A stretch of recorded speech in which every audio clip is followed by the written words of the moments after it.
Thanks for tuning into my new show, Get U.S. Market Ready with Italian Wine People. I'm Steve Raye, author of the book, How to Get U.S. Market Ready. And in my previous podcast, I shared some of the lessons I've learned from 30 years in the wine and spirits business, helping brands enter and grow in the U.S. market. This series will be dedicated to the personalities who have been working in the Italian wine sector in the U.S., their experiences, challenges, and personal stories. I'll uncover the roads that they walked, shedding light on current trends, business strategies, and their unique brands. So, thanks for listening in, and let's get to the interview. Before the show, here's the shout out to our new sponsor, Ferro Wine. Ferro Wine has been the largest wine shop in Italy since 1920. They have generously supplied us with our new t-shirt. Would you like one? Just donate €50 and it's all yours. Plus, we'll throw in our new book, Jumbo Shrimp Guide to International Grape Varieties in Italy. For more info, go to italianwinepodcast.com and click donate, or check out Italian Wine Podcast on Instagram. Hi, this is Steve Raye, and welcome to this week's show. This week, I'm pleased to have as a guest Erin DeMara, who's with Zonin 1821. He also attended the most recent VIA Academy, VinItaly International Academy, the deep dive training in Italian wine, and for the second time. So, Erin, why don't you tell us a little bit about your personal background and how you got here, and then we'll dig a little bit deeper into VIA. Great, thanks, Steve. I've worked for Zonin 1821 now for 6.5 years. That's the parent company from Italy, owned by the Zonin family. They own 11 wineries worldwide, and the company I work for, based out of Florida for the U.S., is the import arm of the family. So I handle all of Florida, most of Florida, managing that portfolio with our distributor partners. And I've been in Italian wine now for, I'd say, close to 25 years, working with it in different capacities. Grew up in Chicago and not in a wine family. So my professional goal was to be a teacher, even in a graduate program, with the idea of getting a PhD in American history and working my way through school, bartending, managing restaurants, and lucky enough to work for a big Italian restaurant while I was in my third year of graduate school, and really caught the wine bug at that point. So instead of defending my thesis, I told my wife at that time that I was going to figure out how to work in the wine business. So I find it pretty common, at least from the people I interview on this, but also pretty much everyone I know in the wine industry, that everybody has kind of this seminal moment where they can point to and say, that was the point in my life when wine became really important to me, or I discovered or tasted something for the first time. What was your critical moment like that? Yeah, I definitely had one. It's I don't bring it very often because, in the wine business, there's a lot of sommeliers and other wine people that like to humble brag about all the great wines that they've tasted. And I've been fortunate in that respect over the years. But there really was one time when, I had one customer on a snowy evening that shared a really unique bottle of wine with me. I actually remember it now. It's the most expensive thing we had on the list, I think, at the time, 1978 Gaia Sorti San Lorenzo. And first it was impressive that he ordered the bottle, because I'd never seen anyone buy one. I still remember this day, and this was 1996. It was $375, which seemed like a lot of money back at that time. Those wines have certainly gone up from them. And he said to me, "I'm not going to drink this whole thing. Pull up a glass," which I assume meant that he would offer me a taste. No, he poured me a full glass. And we sat that night at the bar and just talked wine, for what little I knew. And he was an Italian wine fan. And I realized that, that glass in my hand at that time, that wine could be a lot. It could evolve in a glass and in your mouth. And it kind of opened my eyes and made me want to really explore, find other experiences like that, certainly. And that's always been my goal, is, having that chance to taste that wine again. Not a lot of people have. But I find it's kind of a great equalizer, that you're all concentrating on, if that's your passion, all of a sudden you're concentrating on what the taste is, how you experience it, not just with the tastes and the flavors, and we'll get into the discussion about jargon and its use, but the enjoyment of it that's shared. And I don't care if it would be the President of the United States or some guy sweeping up litter on the streets of New Delhi, India, if you share a love for wine, all of a sudden that's what you're talking about, and it facilitates meeting and traveling and all the other things that have happened. So before you got to Zonin, though, you worked at Wine Wave and then Palm Bay. I moved to Florida in 1998, so been down quite a while, and a very different wine scene initially when I lived there. And went to the distributor side after leaving the restaurant business. My wife was tired of me working nights and weekends. So I worked a small distributor, large distributor, and then was lucky enough to get a position pretty early on in my distribution career, as a lot of people think it, working for an import company, a private company called Wine Wave based out of New York, but had built a very nice portfolio, about 20 producers, some bigger names from Barolo, Brunello, Prosecco business, and also at that time handled the estate wines of the Zonin family. So I worked for Wine Wave in Florida as that market manager, just shy of 5 years. The company was sold to a bigger company. I moved to another large distributor portfolio in a way that you kind of look for those next experiences and opportunities.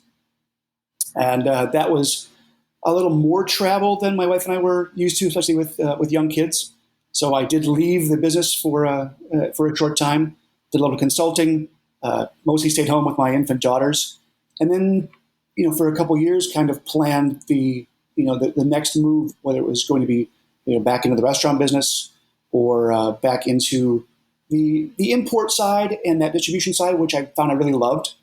Having a portfolio to really embrace, to understand, wrap my arms around, and become the educator of those wines, which was always that internal passion of mine in terms of teaching. So originally in 2013, the Zonin family came calling with the idea that they were going to create a more fine wine centered team in key markets around the country. These prestigious account development managers, as they called them originally. The funny part was that I had a meeting. They actually flew me to the home office in December 2013, and it took almost a year and a half more to actually create the positions. That's great, though. I mean, to have a position created, that's really ideal for what you want. That sounds like I'll take that job. Yeah. Yeah, and that's often how the Italians move on certain business timelines. So it didn't quite surprise me. And as I mentioned at the beginning, it's been 6.5 years. The portfolio grows. It's a pretty dynamic family. And it's a different model than most other traditional imports into the U.S., where, as you've known for years, brands will change hands, they'll move around. And in this case, the family, and they are the largest private vineyard owners in Italy, they own all of the businesses. They employ all the winemakers, the vignerons, and of course, their import arms in the U.S., in the U.K., and China. They do all directly. So you've had some experience, some deep experience working both on the import side and also on the distributor side. And I'm very interested in digging into that and what are the different functions on the two sides? I mean, they're very related. How do you see the difference and where is your level of enjoyment? Well, I think it's twofold. If you're working just as a distributor, in most cases, you have a very large portfolio. And so you're trying to balance out the needs of all of your domestic and importer suppliers, pair with the needs of your customers. As in my role, where I'm really focused on, it's about 100 wines. I can think of those as my only focus, and so not only am I helping to manage those sales expectations within the distributor sales, but I can go to the street level and I can be the expert for those hotel buyers, retail and restaurant buyers, and even their customers. From this level, though, we sometimes joke that you often end up selling the wine 3 times. If it's a new item, something a little more obscure, especially working with Italian wines, I may have to really sell the wine into my distributor management and then help their sales force sell it into their restaurant customers, and then go do a wine dinner or a consumer tasting that third time to get it into the hands of the end user, the actual consumer. But in most cases, with most wines, at least initially, that's how they're built. So back to the difference between importer and distributor, where do you feel most comfortable? I feel most comfortable on the import side.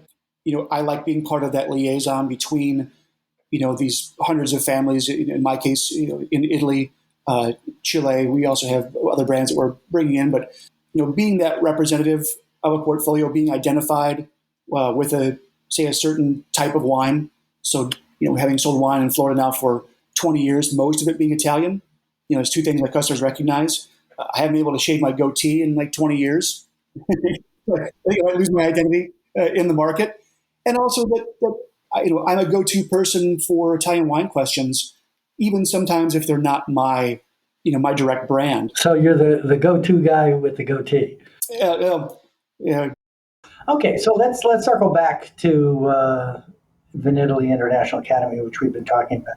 You've participated in it twice. You know the challenges of it. You did, I think, top of your class the first time and the second time you did it, but you did not qualify for Italian Wine Expert, which is the peak of the peak of the peak. You had some experience with, was it Court of Master Sommeliers or? Yeah, I've been through the Court of Master Sommeliers. I've been through the Society of Wine Educators. Tell us about the VIA Academy and what you see as the benefit to you and benefit to others who might be considered it. And then we'll get into the details of the course itself and how challenging it is. But why did you do it and what is VIA all about? VIA to me is the most important Italian wine education platform that's yet been created.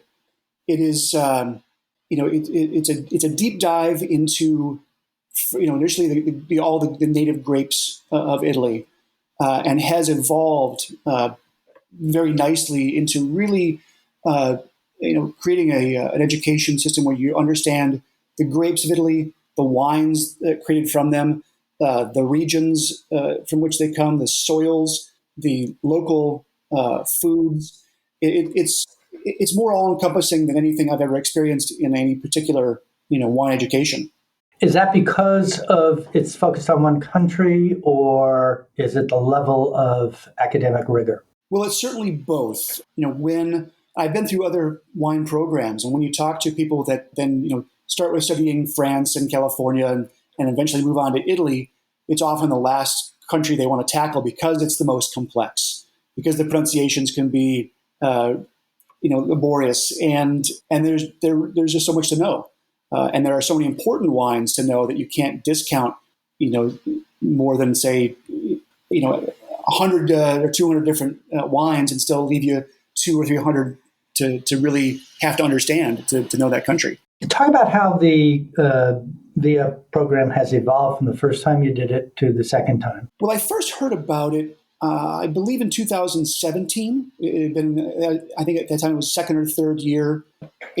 A wine and food writer and blogger from Orlando that I knew got into the program, and the classrooms were much smaller then, and it really was focused on a single textbook by Ian DeGatta called The Native Grapes of Italy, which is an absolute tome, a compendium of all things about each grape that is a perfect bedtime reading if you suffer from any kind of insomnia, but a great reference if you love Italian wine and grapes. And the evolution has become more all-encompassing because, two things. Henry DeVar and Sarah Heller, who have taken over as the main educators. Henry was the first to ever pass Ian's test to the expert level on this first try, which Steve will always include in every conversation that she has about Henry. And then Sarah Heller, a Master of Wine, I believe when she became a Master of Wine was the youngest woman ever to pass that test. So two really knowledgeable wine people, especially Henry, who comes from an Italian wine background. And they looked at this program and wanted to really make it more about Italy and not just about the grapes. So studying fewer of the clones and the biotypes, and more about why we're making wine and what kind of wine we're making from those grapes and why each region has developed its wine culture the way it has. So with the influence of Professor Attilio Scienza, who I think most people regard as the most important person in the Italian wine business and one of the most influential in viticulture and enology around the world, he's brought a level of understanding of, let's call it the base of Italian wine, meaning He's an expert in geology, also amphilography, the study of which grapes are which, and the DNA analysis of figuring out which grapes are related. And so that, you combine that then with a deeper dive into the history of the peninsula, which is in itself fascinating. Pre-Roman and Greek peoples, and the Greeks, and the Roman Empire, and the Medicis, and so it makes for this incredible mosaic of information, of layers of knowledge that all at certain points have to be mastered to pass this exam. And you mentioned this Italian wine expert level that I'm trying to achieve. There's 4 parts to the exam, and a total of 65% is needed to pass, which is still quite rigorous given the level of details that can be part and parcel to some of these questions. It requires 90% efficiency to then qualify to sit for the expert level exam. So you're blind tasting 2 wines, you're answering 100 multiple choice questions, writing 2 essays, and doing a group project. And that's the VIA Academy. The expert level is then blind tasting 6 wines and then doing an oral defense of your blind tasting in front of the panel of experts. Wow. And will it bring me any reward or any fame? It certainly won't change my current role with my company. There's no big check that they hold up next to your name like you won some prize. It's for me a personal goal because I want to be included with those other 14 that hold the gold pin. Okay, so you clearly had a passion for it. You had a lot of experience working with Italian wines in general at both the import and distributor level, and then working with one particular company and understanding of their wines. I can understand, in the job that you have, how it's going to be of great value to you. What about other people who may not have as specific a focus on Italian wine, but still have that yearn to learn? This program may actually be more important for those people that are right on the cusp of saying, do I want to spend a little bit of time and make a deep dive into Italian wine? And there's no more perfect program for it than the VinItaly Academy, because you start with a syllabus so that you have an understanding of what is expected of you to know. And there are, what I love about, especially attending what they call the flagship program in Verona, which is hosted once a year. It's generally a larger classroom, about 60 people, versus say the 15 or 20 that originally were included. And so it allows Stevie Kim and her team to invite, Italian wine enthusiasts, people in the industry from around the world. We have ambassadors from, I don't know how many countries it is now. It must be 30 or 40. Not only the United States and in Canada, Russia, China, Hong Kong, Japan, Australia, one from South Africa, at least one from South Africa. So people are coming from around the world. This is it's building into a program that will be recognized worldwide, just as the Court of Master Sommeliers is, or in this case, probably more akin to, say, a WSET, the Wine and Spirits Education Trust, where you have layers of qualification and layers of levels of knowledge that you aspire and attain. So the program itself, for people that want to come to Italian wine or work in the industry, they've pivoted with last year's COVID shutdowns to where the initial classroom is held online. It's about 40 hours of online video.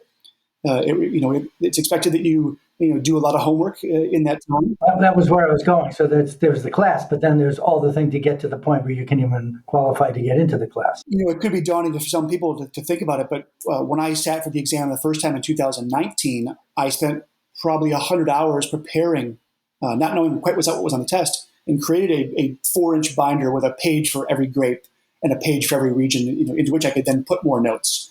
I had come from a blind tasting background previously, certified as a sommelier in 2006. Of course, we work in the business, so we often taste wines critically. I even went so far as to go through the Society of Wine Educators program to become a certified wine educator to kind of round out my knowledge and my tasting skills so I would be more effective going through VIA. that those kind of levels aren't necessarily required, but it does take some self discipline, some self preparation, so that, for example, this last flagship course of VIA in Verona, the classroom work was already done by the students that arrived, and so we spent 3 days really blind and flight tasting wines from all over Italy, so you could assess 5 or 6 of the same type of grape together, get a real understanding for the differences that could be, or in, say, in one case, 12 Amarone, with the principals of the producers all there in front of us to answer questions and to start a dialogue and to look at, something that's very difficult to do, have 12 glasses of some of the best Amarone in the world, of course, it only comes from that area, but and to see each producer's, expression of this wine that we all think is, a little more homogenous. So that twofold level of education, tasting wine, tasting more Italian wines at one time than most people ever had the chance to do.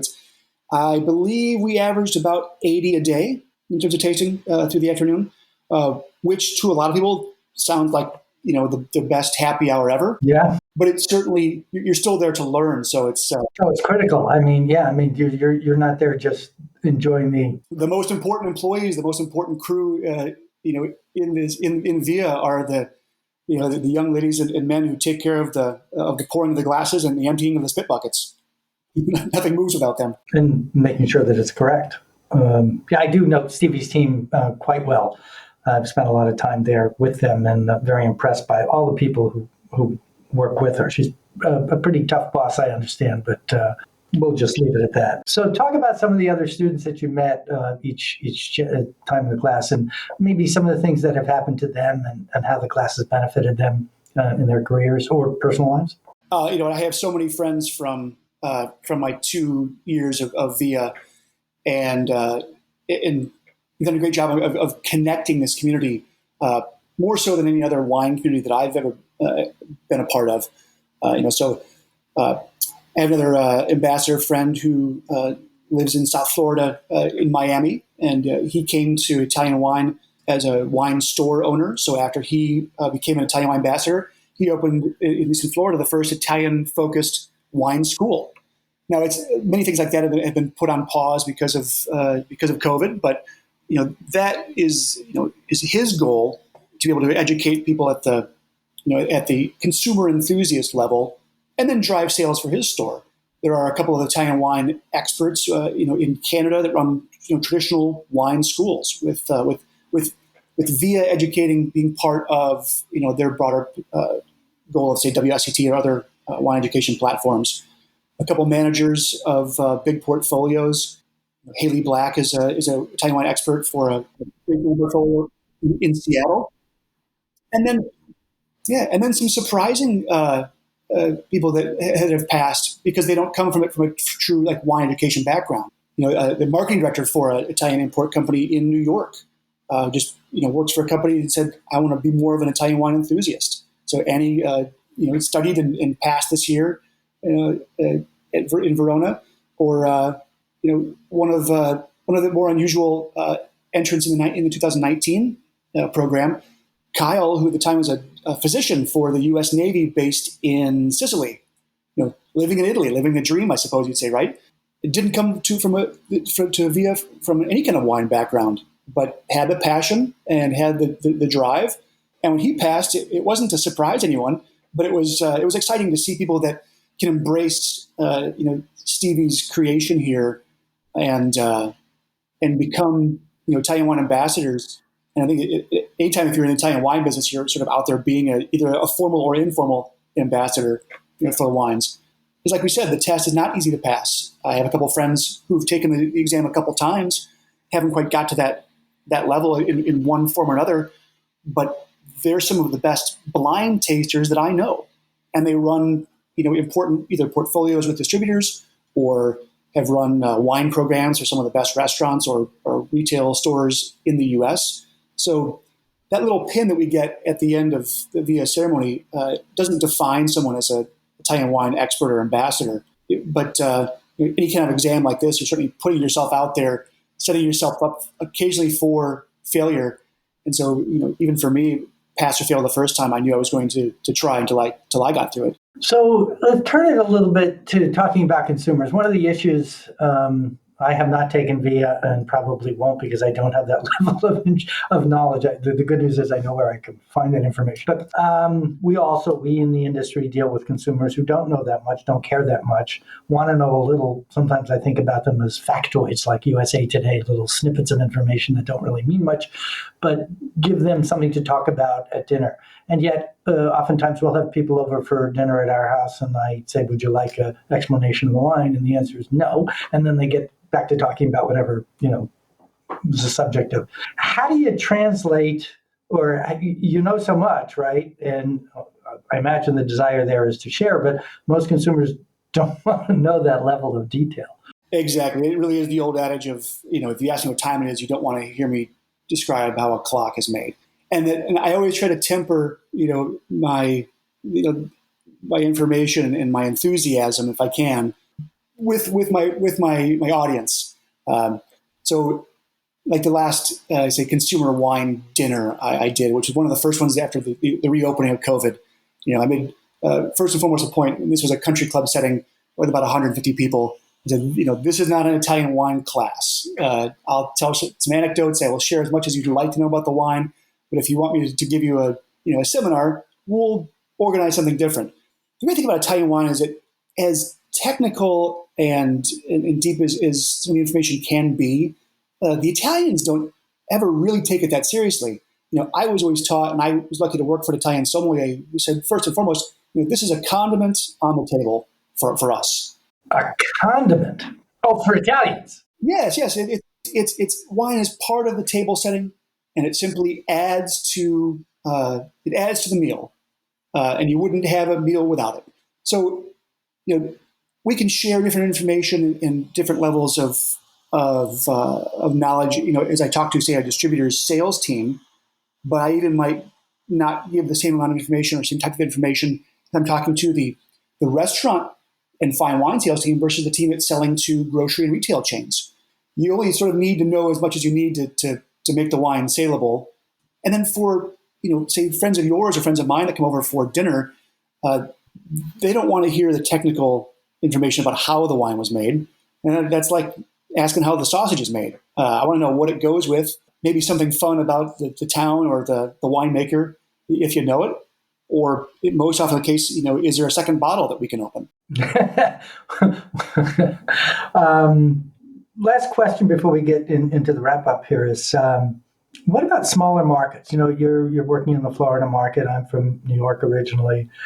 We tend to spend a lot of time in, major markets like New York and San Francisco and Los Angeles and Miami and Chicago and so forth. How is VIA applicable to Omaha and Atlanta and Denver and Minnesota and Michigan, markets that aren't necessarily... the more I study, the more I dive into VIA, and the more I work, even just in Florida, where I'm in some of these little, these small towns and, little markets, maybe VIA and the ambassador program or this kind of Italian wine education is the most important in what we call in the U.S. those secondary markets or tertiary markets, because the exposure hasn't been nearly as prevalent. New York and Miami, they get all the wines, and so their buyers are often quite exposed and experienced with the breadth of Italian wine, as are many of the consumers. But say in the Midwest, once you leave Chicago, the wine market certainly changes. And in much of the country, we talk about sweeter wines being the most prevalent, or lighter wines, or domestic wines. But the internet and all of these wine apps that are out there and available, certainly I think they bring some curiosity to a lot of people that start going through different wine apps, listening to blogs and podcasts. Certainly not only ours, but the Italian Wine Podcast is the most important. But then if you're in a market where the wines you hear about aren't available and there's no one knowledgeable to be able to bring them in, mark them, and sell them, then you're missing a huge chunk of, at least in the United States, of that American market that may never see anything but a Pinot Grigio as a white wine on an Italian wine list. An inoffensive white wine, right? Yeah, that's right. And that'd be a shame because they're, it's funny. The first iterations of Via, they didn't actually teach Pinot Grigio because it's not a native Italian wine grape. Right, right. it's a traditional grape brought to Italy, a couple hundred years ago with many others. But it's so important now that, of course, we have to address it. And it's great. It's I've watched the evolution of, say, Italian wine drinking over my time in the business, where Orvieto and Gavi and Trebbiano were the most important white wines on Italian wine lists. Pinot Grigio, as I was taught by the first sommelier I ever worked for, he said, "Erin, Pinot Grigio is for breakfast. Pinot Bianco is for dinner." It's sort of a simplification of that idea, but I like that. Yeah, it's great. But Pinot Grigio became that wine that that filled that flavor niche for people, and just like, let's say, the big beer distributors don't dominate the beer market anymore. People have explored past the light beers and the lagers, but they still dominate sales. Pinot Grigio still has a place, and I still drink it on a regular basis. But it's become that springboard. We hope we're able to look at so many other wines that, let's say, we consider more interesting or I won't say more important, but sometimes more fun. I know what you mean. Yeah. Okay. So let's bring that around. One of the things I like to do is to finish the interviews with this broader question of what's a big takeaway. We talked about a lot of things and your experiences with Via and the role it plays in the wine industry, particularly in America. If somebody was listening to this and you wanted to pull out one factor, one thought, one idea from what we talked about, what would it be? For me, that Italy is the most fascinating wine region in the world. And, the VinItaly International Academy is only one avenue to learn about it, but it's a country in a country of wines that that never disappoints, that always has something new to explore. The range of flavors, styles, producers is unparalleled. We talk about going through different levels of education, different blind tastings. There's never an end to this wine. And the one thing I've learned about Italy is I'm just realizing how much there is still to learn. I think we say that a lot of industries, but at least for me personally, in this journey, there's no other avenue that's more fun than studying Italian wine, or maybe wine in general. When I'm opening multiple bottles at home to blind taste them together, my wife rolls her eyes and said, "Oh, you're doing homework again." Right. But the most important thing is that once my homework is done, I can share that homework with my family and friends, and not a lot of other businesses allow you to do that. I was having dinner one night in Verona, and things got messed up about who we were going to meet with and when and where and all that kind of stuff. And I came out with this line, which turns out to be, I think, a pretty good line. In Italy, nothing works, but everything works out. And it's all centered around meals and wine and a lifestyle that I don't want to say is hedonistic and oriented toward pleasure, but perhaps less competitive than we commonly feel in America. Yeah, those two ideas, this sprezzatura, where something is just a little bit off, but in doing so, it's perfect. And and for people that come to that are newer, to come to Italian wines, there's always a little bit of that different flavor, different aroma that maybe they're not used to if they just drink California or to a lesser extent maybe French wines. It's an unusual term, but we talk about having something a little bit funky in a lot of Italian wines, especially the reds, but that make them more compelling to keep going back to and trying. And those are flavors and aromas that we don't even often discuss. On the American side of learning about food or wine. Okay, let's bring this to a close. This week we've had as a guest Erin DeMara, who is, what's your title? I'm a Florida district manager for Zoning 1821. I'm a Via Italian wine ambassador and educator. I want to thank you for sharing your time and insights with us this week. And we look forward to welcoming everyone listening back next week for another interesting interview at the Italian Wine Podcast, Get U.S. Market Ready with Italian Wine People. This is Steve Raye signing off for the week. And thank you very much, Erin. Thank you again. Thank you, Steve. It's been my pleasure.